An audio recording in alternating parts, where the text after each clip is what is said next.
Si le croyant a remis à Dieu tout ce qui concerne ce baptême qu'il réclame, s'il a depuis quelque temps déjà saisi par la foi le revêtement de puissance, et qu'il ne discerne aucun changement dans sa vie, il demandera à nouveau que Dieu renverse toutes les barrières et redoublera de vigilance pour discerner ce que l'Esprit de Dieu pourrait lui signaler comme faisant encore obstacle.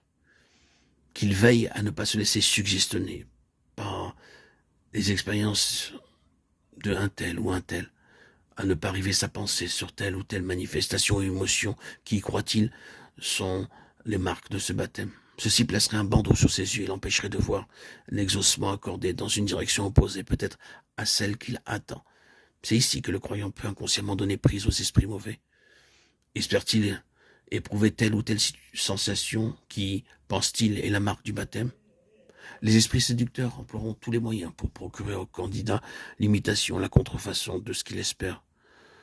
L'effusion de l'Esprit de Dieu dans l'esprit du croyant porte sa propre marque. Elle brise les liens qui retenaient l'esprit captif et celui-ci s'élève alors dans la lumière, la liberté et la puissance. Les résultats de ce baptême, c'est pour celui qui le reçoit la liberté d'expression pour rendre témoignage. Et chez les auditeurs, cette conviction de péché qui est le but ultime de la venue du Saint-Esprit. Les croyants que le Saint-Esprit forme et enseigne en vue de ce revêtement de puissance doivent continuer à servir le Seigneur là où ils se trouvent déjà. Ils doivent continuer à travailler fidèlement selon le degré de lumière qu'ils ont atteint et faire usage de toute la mesure de grâce qui leur a été départie. Car c'est dans le sentier de la fidélité que le Seigneur leur donnera l'assurance de ce qu'ils souhaitent.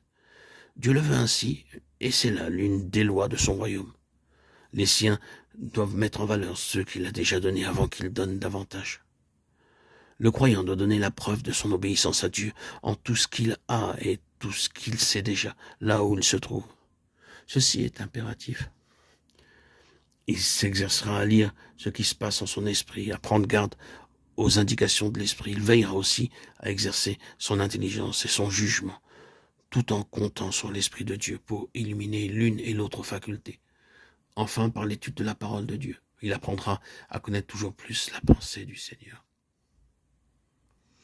Nous croyons bon de rappeler ici qu'il ne faut pas obéir aux voies extérieures ou apparemment intérieures, qu'il ne faut pas situer Dieu en soi ou autour de soi, qu'il ne faut pas prier Dieu comme s'il habitait dans l'homme ou autour de lui, dans l'atmosphère, mais s'adresser à Dieu au ciel.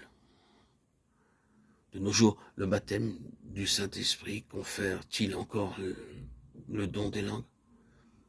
Certaines personnes répondent oui, mais les vérités que nous exposons dans ces audios démontrent qu'aussi longtemps que l'Église de Christ ne sera pas mieux au fait des contrefaçons des esprits du mal, tant qu'elle ne connaîtra pas mieux les lois qui permettent leur intervention, on ne saurait accepter en toute sécurité les témoignages à cet effet.